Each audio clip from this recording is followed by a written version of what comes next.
Church of England split from Rome nearly 500 years ago. It has different theological beliefs and rejects the Pope's authority.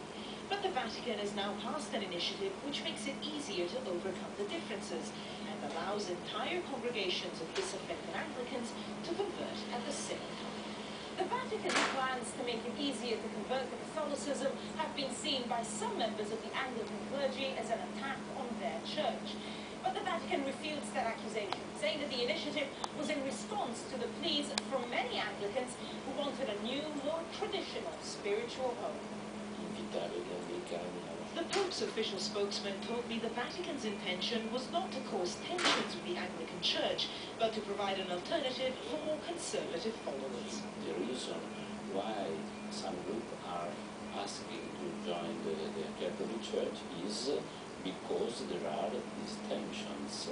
And then, in this sense, we have never decided that there are tensions in the other Christian communities or confessions, but we cannot solve the problem for the others.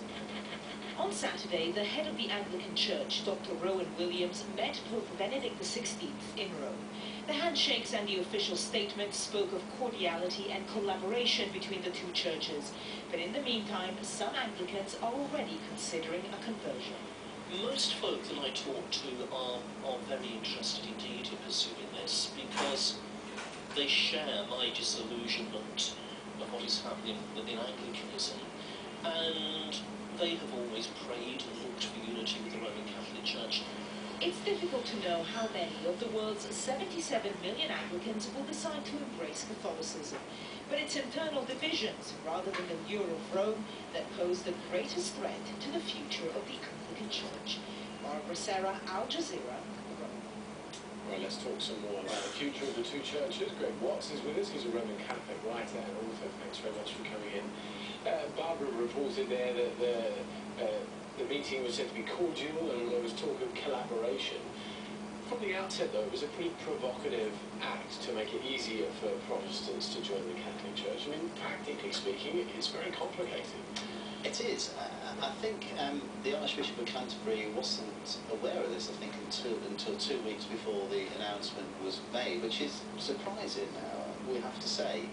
And some in the Church of England and the Anglican communion would see this as quite provocative, as almost a bit sneaky by the Pope.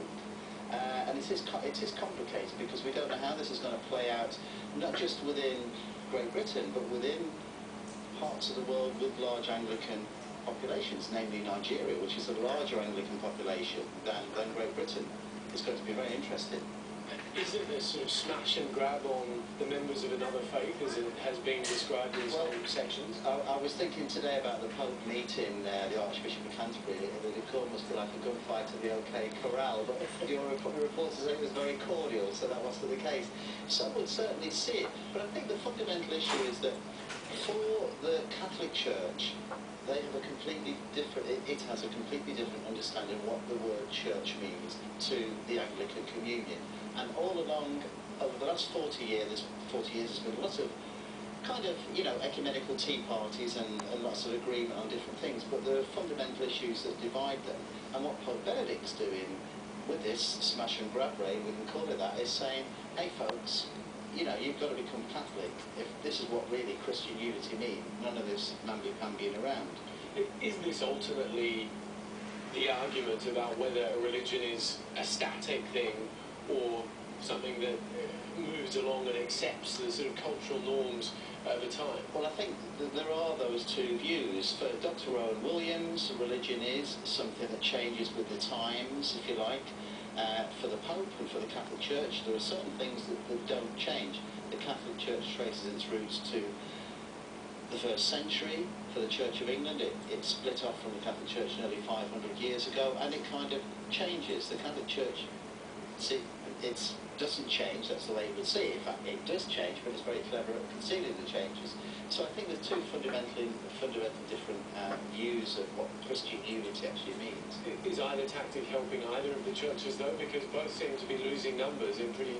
I think so. Well, I think for the wider world, they people in the wider world must think, what's all this about? Because it doesn't really have an impact beyond kind of small circles, inter-church circles. When we look at what's happening in the news bulletins today, for example, this kind of thing really is not important. But it's a historic day in church terms. All right, Greg Watts, thanks very much for coming in. We appreciate it.